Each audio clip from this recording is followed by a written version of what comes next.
CAG की 11 report महीनों से आतिशी मारलेना के दफ्तर में धूल फांक रही है, जिसे अब तक सदन में पेश कर दिया जाना चाहिए था। 6 महीने के अंतराल पर विधानसभा का सत्र बुलाने की संवैधानिक बाध्यता है और वो 6 महीने पूरे होने में कुछ हफ्ते बचे हैं। ऐसे में राष्ट्रपति के पास एकमात्र रास्ता केजरीवाल को पद से बर्खास्त करने का ही बचता है।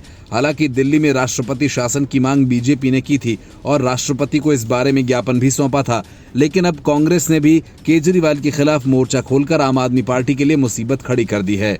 दिल्ली प्रदेश कांग्रेस अध्यक्ष देवेंद्र यादव ने कहा कि आम आदमी पार्टी सरकार सत्ता से बर्खास्त होने के मुहाने पर आकर खड़ी है। उन्होंने कहा कि बीजेपी और आम आदमी पार्टी में दिल्ली की सत्ता के लिए घमासान मचा हुआ है। दोनों दलों के नेता जनता का प्रतिनिधि होने के बाद भी जनता के लिए कुछ नहीं कर रहे हैं। केजरीवाल सरकार को बर्खास्त करने की मांग की शिकायत को राष्ट्रपति की ओर से गृह मंत्रालय को भेजना ये बेहद संवेदनशील है। देवेंद्र यादव ने कहा कि 10 वर्षों के शासन के बाद भी केजरीवाल के पास बताने के लिए कुछ नहीं है, जबकि कांग्रेस के पास अपने 15 वर्षों के शासन के विकास के बारे में बताने के लिए बहुत कुछ है। उन्होंने कहा कि दिल्ली की बदहाली चरमरा चुकी है। इंफ्रास्ट्रक्चर, जल जमाव, टूटी सड़कें, करंट और जलभराव में डूबकर मरते लोग, ध्वस्त शिक्षा, स्वास्थ्य और कानून व्यवस्था के साथ भ्रष्टाचार में लिप्त आम आदमी पार्टी के मुख्यमंत्री, मंत्री, विधायक, पार्षद और कार्यकर्ताओं के पास दिल्ली सरकार की उपलब्धियां गिनाने के लिए कुछ नहीं है।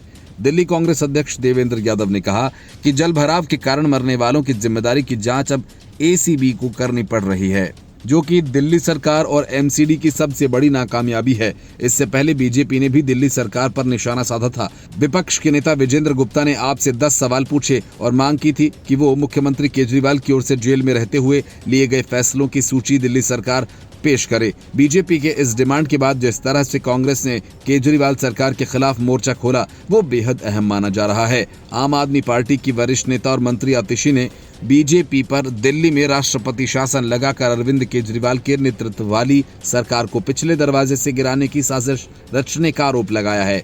आतिशी ने दावा किया कि बीजेपी चोर दरवाजे से दिल्ली की चुनी हुई सरकार को बर्खास्त करना चाहती है। उन्होंने कहा कि बीजेपी का एकमात्र काम चुनी हुई विपक्षी सरकारों को गिराना है। दरअसल पिछले दिनों बीजेपी के विधायकों ने राष्ट्रपति से मिलकर दिल्ली में प्रशासनिक अव्यवस्थाओं, वित्तीय अनियमितताओं और लोगों की समस्याओं को लेकर उनसे लिखित शिकायत की थी। साथ ही दिल्ली विधानसभा को भंग करके दिल्ली सरकार को बर्खास्त करने की मांग की थी। राष्ट्रपति ने इस पर संज्ञान लेते हुए मामले को गृह मंत्रालय के पास भेज दिया है और बीजेपी विधायकों की शिकायत पर विचार करने के लिए कहा है। उसी के बाद आम आदमी पार्टी की तरफ से ये प्रतिक्रिया आई है। Bureau report, news of India.